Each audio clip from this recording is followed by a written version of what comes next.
Some people move through life with a steady face while carrying a quiet absence inside. Nothing feels wrong, yet nothing feels fully present either. It's a muted space that doesn't look like sadness and doesn't behave like numbness.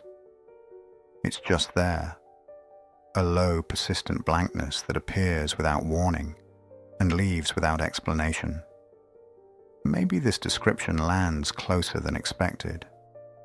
There's a particular pattern behind the experience of feeling empty for no clear reason. It doesn't begin with a dramatic moment, and it doesn't come from a lack of emotion. Instead, it develops slowly in people who learn to stay controlled, calm, and self-contained. Their mind adapted by minimizing emotional noise long before they understood what that meant. Over time, the internal volume becomes so low that feelings lose sharpness. Reactions arrive late. Signals get filtered before they can take shape. The person still thinks deeply and functions well on the surface, but something in their inner world feels distant, like a room that's always a few degrees too cold. This emptiness isn't a void, it's the outcome of habits that once made life easier. The mind learned to prioritize stability over expression, predictability over spontaneity, analysis over presence. And when these habits stack together, they create an internal silence that feels confusing because it has no obvious cause. The sections ahead break down how this silence forms, piece by piece, layer by layer, without turning it into drama or diagnosis.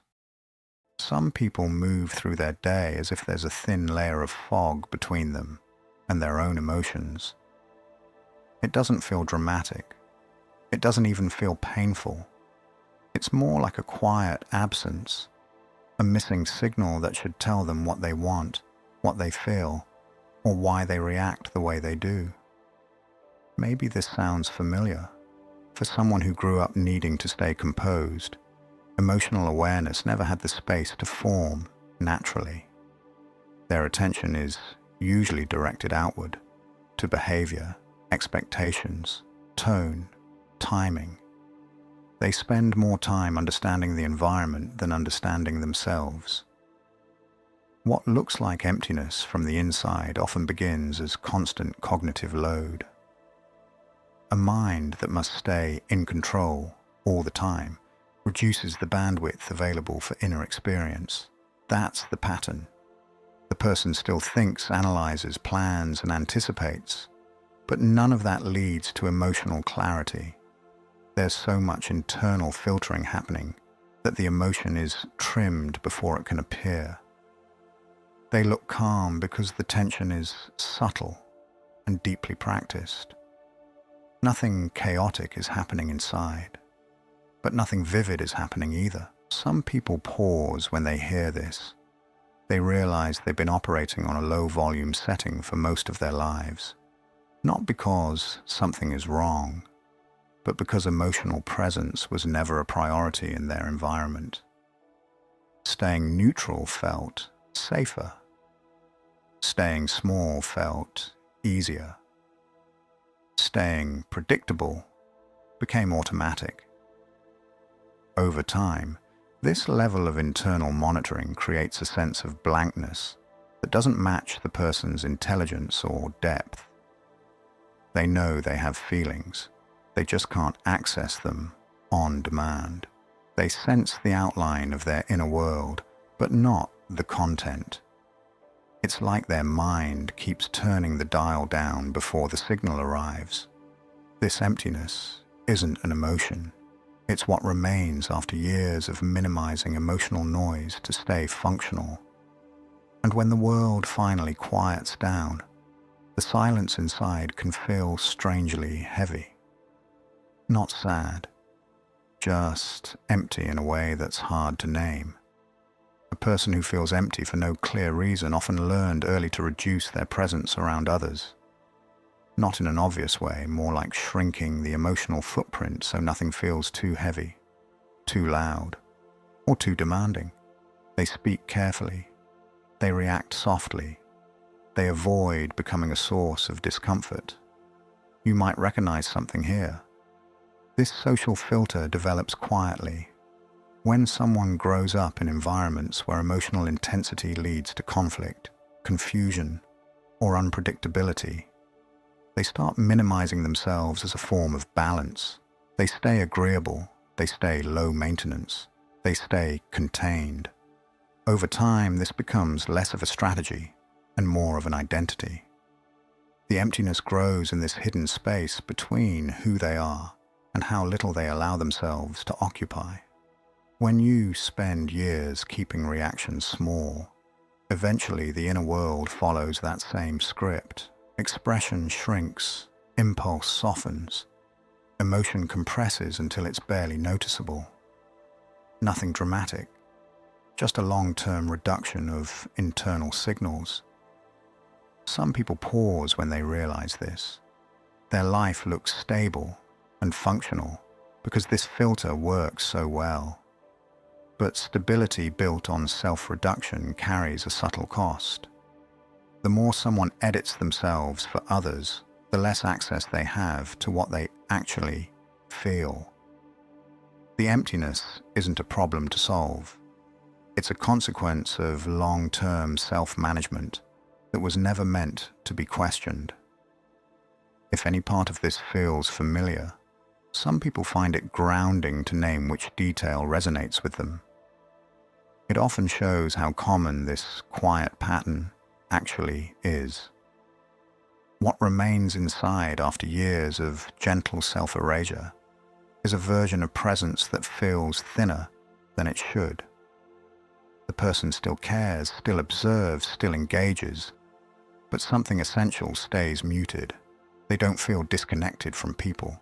They feel disconnected from themselves in the moments when emotion should appear. And that's how the emptiness deepens.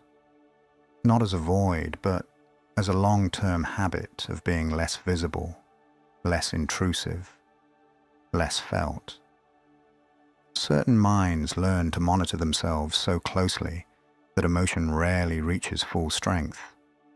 Before a feeling has the chance to take shape, the person is already editing it, softening the reaction, reframing the impulse, lowering the intensity. It's an automatic adjustment, almost like a reflex built over years. Some people move through life like this, without realizing how much internal effort it demands. They're always one step ahead of their own expression. They sense a reaction starting and immediately smooth the edges so it won't create conflict, discomfort, or unpredictability. Maybe this sounds familiar. This early self-monitoring creates a gap between experience and awareness. The feeling doesn't disappear. It just arrives muted. The person notices the thought, the logic, the evaluation, but not the emotional weight that should accompany it. Over time, this becomes a kind of internal flatness. Not emptiness in the dramatic sense, but a thinning of the emotional signal. This is usually the moment when things quietly click for many people. They realize they've been managing reactions for so long that they rarely feel the reaction itself. If you notice yourself in this description, it can be interesting to observe which part hits the hardest. Naming that moment often reveals you're not the only one moving through life with this kind of muted internal rhythm. Self-monitoring also keeps the person from fully entering situations emotionally. They stay composed, they stay rational, they stay prepared. But this preparation comes with a cost. It prevents emotional depth from forming in real time. When everything is filtered, nothing feels immediate. And when nothing feels immediate, the internal world starts to lose color. The emptiness that follows isn't a lack of feeling. It's the residue left after years of softening every emotional edge before it can be lived. Some people don't feel things when they're supposed to. A situation happens and there's no immediate emotional response. only a quiet awareness that something should be felt. The reaction comes later, sometimes hours or days after the moment has already passed. By then, it feels disconnected from the original event, nothing sharp, nothing overwhelming, just a delayed signal arriving in a room that's already empty. In this kind of internal pattern, feelings take the long way around. The mind first checks the environment, evaluates safety, interprets tone, and analyzes the meaning before letting the emotional part come forward. The process is slow, steady, and predictable, but it leaves little room for spontaneity. You might recognize something here. When emotions arrive late, they lose their texture. The person is left with something faint, a diluted version of what should have been experienced earlier. They often describe it as numb but not sad, or present but not connected. It's not that they can't feel, it's that they feel at a pace that rarely matches the situation. This delay shapes their sense of emptiness.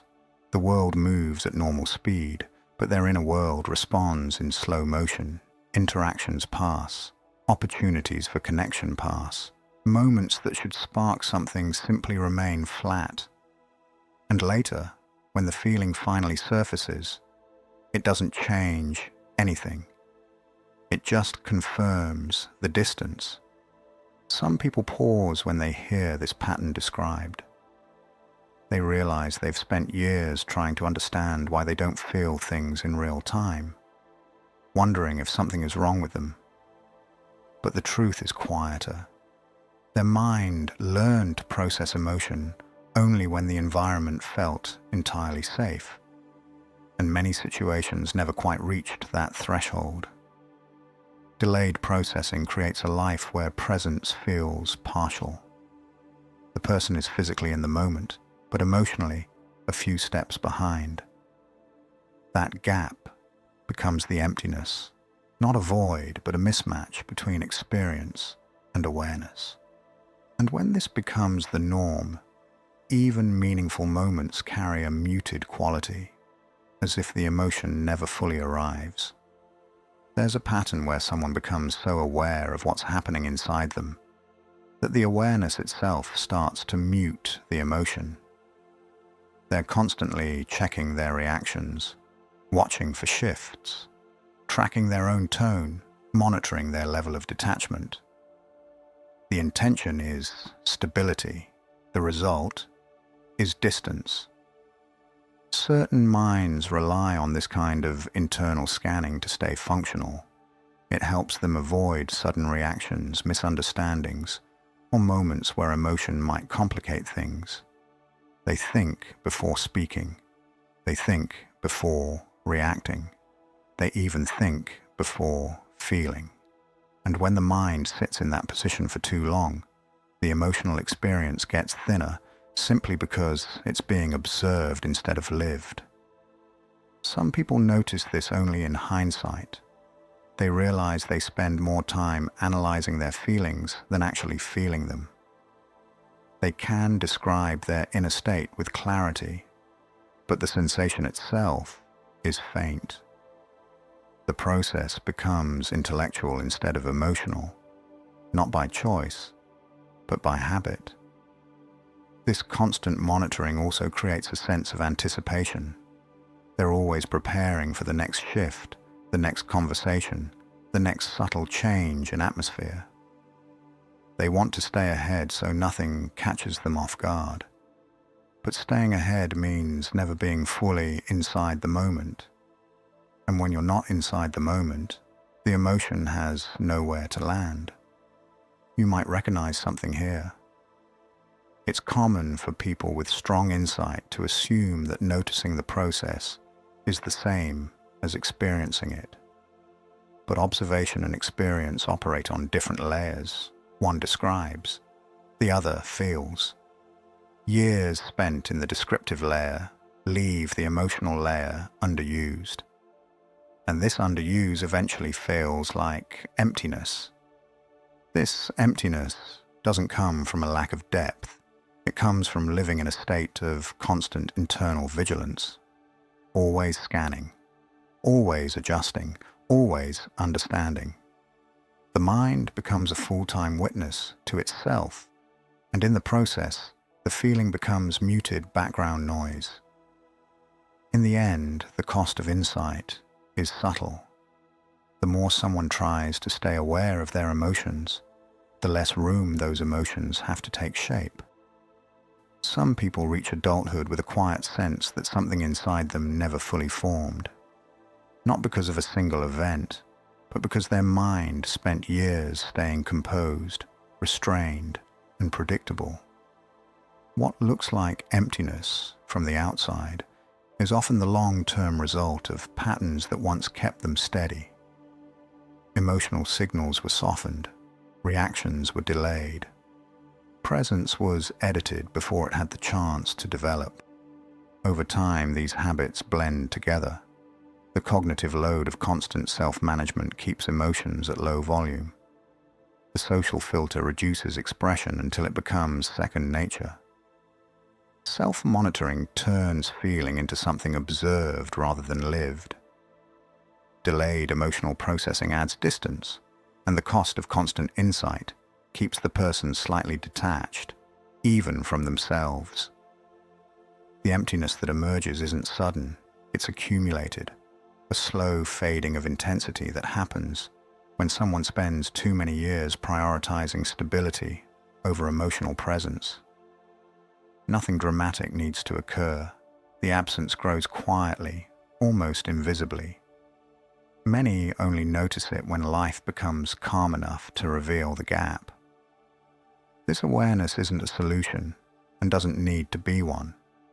It's simply a clearer view of how the internal structure developed, not as a flaw, but as a pattern shaped by the environments they moved through. Seeing the pattern doesn't remove the emptiness, but it makes its logic unmistakable.